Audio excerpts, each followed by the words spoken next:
So, health, your happiness, and your wealth. Those are the three things that we will talk about when we talk about the 10 habits of a highly successful person. Hi, my name is Shatakshi, and if you're new to my channel, feel free to subscribe so that you get notified every time I'm talking about MBA, consulting, and productivity. With that, let's directly jump into point number one, which is definitely around health. So, successful people are not just those who keep on working mindlessly. They understand that only, and these are basics, right? They were taught to us around class kindergarten, perhaps, that a healthy mind resides in a healthy body. We all know that, but how many of us take out time for our health, right?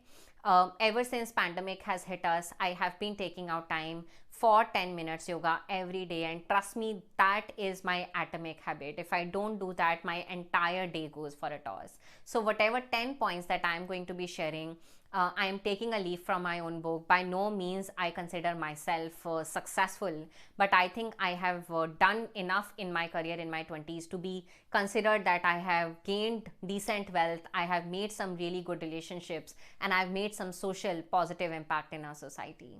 So I would highly suggest whatever it may be. It could be dancing, it could be yoga, it could be high intensity workout, it could be your weightlifting as well. Please start your day, because eventually when you have hit the day, it becomes really very hard to prioritize, right? So at the start of the day, when nobody is disturbing you, you're not getting emails, you're not getting WhatsApp messages, just get done with your health fitness routine. Start small, commit to it, and let's see where you take it forward from there. So that's point number one.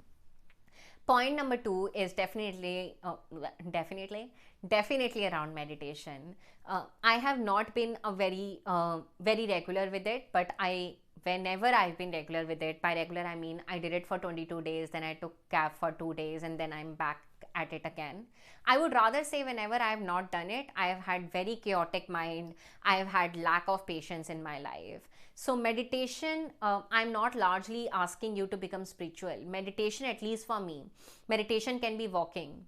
And by walking, I am not saying that you are always stuck in your thoughts in the past, or you're stuck in your thoughts in the future, right? And if you want to learn about meditation, I recently completed this book by Naval Ravikant, the Almanac of Naval Ravikant. You should learn about his views on meditation, which I find really very fascinating. Meditation is, if you're going for a walk, just be there in that moment, because this moment is what really matters, right? We're typically, when we're taking a walk, either we are stuck in our thoughts what happened before, or we are thinking about or stressed about, or we have worries about our future. Similarly, let's be really honest, if you're bathing is another form of meditation. It is not a practiced meditation, but you are typically lost in your own thoughts. Try to be in that moment. And of course, if you focusing on your breath for 10 minutes with a guided music in the background is the best form, because that's an intended meditation. Meditation has definitely helped me with one thing, which is to become self-aware of the thoughts which are at the back of my mind to surface at the top of my mind. Whenever I sit down for 10 minutes meditation, it's the least I could do for myself, and that's why I'm saying start small.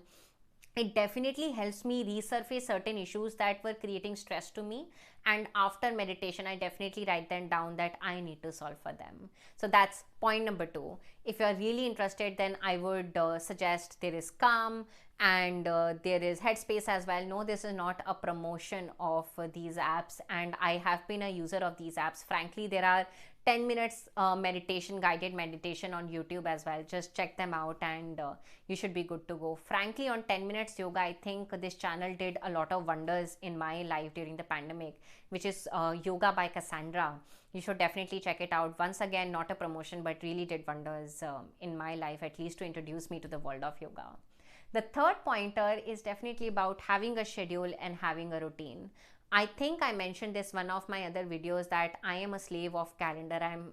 I actually put everything on my calendar, right from when I need to shoot this video, right to actually making sure that my team is getting on a call with me, right to actually making sure that I'm problem solving around marketing, around finance, around supply for global governance initiative. All of them are on my calendar. I take time to schedule things on my calendar on a weekly basis, on a monthly basis, on an yearly basis. So typically successful people, or who have done decently well in their life, are not ad hoc. Of course, there is a beauty and a charm in breaking schedules as well. And James Clear has this really fantastic book, The Atomic Habits, and I would urge you to read it. The why of habits. Human beings are slaves of actually habits, that enhances our productivity so that we are not wasting a lot of time thinking, what should I do today? So that's the third hack I would share in terms of becoming successful in life. The fourth one is definitely around happiness and relationships. It's really important. By the way, I have a notebook there. I'm peeping it because I have created a list of 10 for all of you. I want to be very sure that I do not convey this idea that happy people or successful people are only those who create a lot of wealth. You could be 65, you could be a billionaire, but if you're absolutely alone, you are miserable, and you get migraine and you face depression, you are actually very far away from being successful.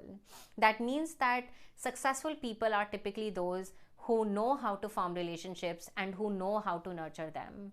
I've been really guilty about this. I think in my initial early 20s career, I did not spend so much time with my parents, and I should have. And today I take out time to call them every alternative day. I'm here in US, my parents are in India, and I make sure that I take out time, understand what are their needs, if they need anything, if I can be of any help. That's the truest form of satisfaction you can get if you can pay back to your parents. And I do not mean financially. Frankly, trust me, if parents don't want anything back from you in return, all they want is your love and attention. And I've learned it my way by doing certain mistakes, by just being so engrossed in my career in my early 20s that I realized that I want to really give back in terms of my love and intention. So that's the fourth habit that I would want you to make if you want to become really successful. If you're not successful from inside, if your family relationships are a little screwed up, it is going to be very hard for you to be considered a success. You would question yourself if you are really a success, let alone the world question that. Which brings me to my fifth point: sleeping on time and without your phone. So typically successful people, like I said, they have a schedule, and hence that means that they sleep on time, they have a routine, they will hit bed on 11, they will put an alarm and put the phone in extreme end of the same room. And like I said, I do not want to portray myself as this superwoman who is doing all of these things to a perfectionist level. I am also learning, and I am also growing with time. I'm trying to tame my monkey mind, which is always looking for external stimulus to react to, and I am trying to reduce my phone consumption as well. So if possible, I am trying, like I said, and mostly many a times I'm successful, keep your phone in the separate corner of the room, get a very peaceful sleep. Trust me, that's one of the biggest hack and the habit that can define your success, not just the another day, but for entire decades and entire years. Which brings me towards the next point: positive thoughts and surrounding yourself with positive people. Successful people are not those who are always anxious, always stressed, or thinking about the doomsday every day. They typically are the most optimist people, in fact, so much so that they are irrationally optimist, and they make sure that they are not wasting their energy surrounding themselves with toxic people who are questioning their intent and their motivation all the time. So if you find that, oh, this X person has been really sucking positive energy out of me, and I don't think you should be, in a nutshell, spending even an iota of second with them. If you know that you are not going to be working with this person for the next coming years, this person is not worthy to work in the next coming 5 years, please don't spend and waste your time working with them even for one day, because that person will just soak a lot of positive energy out of you and make you question yourself. Positive people make sure that they surround themselves with a lot of positivity, and of course that make sure that that is the fuel, one of the fuels that make sure that they are always going forward. Which brings me towards the next point, which is around diverse books and reading multidisciplinary books. Successful people are always hogging on learning, right? I do not mean just finishing books for the heck of it. I mean learning, right? I do not want to showcase that I have read 100 books or 200 books, etc. I mean to really question what have you learned from those books and how are you really applying that knowledge. If you're not applying that knowledge, that's useless number of books that you have read, right?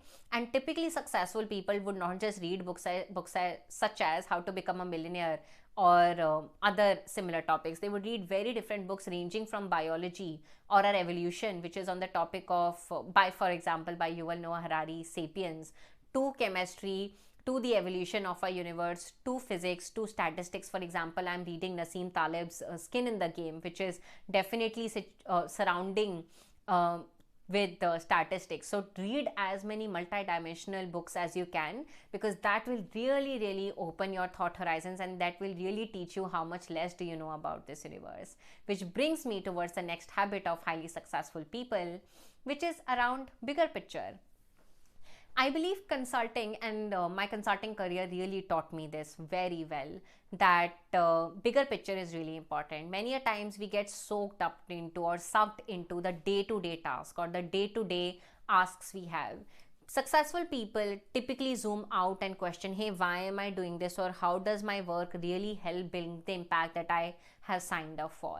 So do an 80-20. It's called the Pareto rule, that 20% of the things lead to an 80% of the impact. And in fact, it's like law of nature as well, that most of the times you will find an unequal distribution, which is that 20% of the things will have 80% of the impact. It's like income inequality also. 20% of the people are holding 80% of the wealth. So find those 20% of the tasks that can create 80% of impact for you, and focus on them more, and then look at the other menial tasks that are needed, that are important, but they are not the most pivotal one. Which brings me towards the second last point. Successful people treat others really very well, with a lot of kindness. They are not rude, they don't have a chip on their shoulders. And what do I mean by this? I worked with the former chairman of McKinsey and Company, and one thing that I learned absolutely great thing from him was just humility. The guy has been a chairman at McKinsey, right? McKinsey is one of the biggest consulting firms in the world. And he was just so kind, so nice, went out of his way to treat people extraordinarily nicely. And I think this could also be a function of they becoming successful first and realizing that money is not that important. It's the relationships, it's the behaviors that's important. But I would definitely request you or urge you, as you are on your journey, make sure that you treat people really very well, right from your Uber driver to your parents, to someone you are working with. Everyone is important. Everyone eventually wants just some love, and everyone is just going through their own battles in this life. If you want to read more about compassion, I would highly urge you to read Brené Brown's Gifts of Perfection. It's the best book that I read in my early 20s, and really changed my perspective about how the world works in terms of relationships. Which brings me towards the last point. Last habit, how successful people really behave. Successful people are always looking for leverages. They are looking for next big ideas through which they could actually form their own enterprises and form their own ventures. I have worked for 10 years across organizations ranging from BCG to, of course, Government of India, etc. But I have realized one thing: it is very hard to become highly successful or highly wealthy. In fact, frankly, for that matter, even happy when you're working with an employer, with an organization. That's definitely important. I'm not saying that working for an organization or employer is not needed. Today, I have been able to become a decently successful entrepreneur because I have experiences. When in today's scenario, I face certain crisis like situation, I have experiences, and I can go back, oh, we solved it like this in 2015, so hence there is a part of it that we can apply here. But most successful people do understand that they need a leverage over media, they need a leverage over technology, they need some form of capital to become rich in life. They are always investing in equities. You cannot become decently wealthy in life by just drawing a salary. You can become rich in life, and you can pick any person.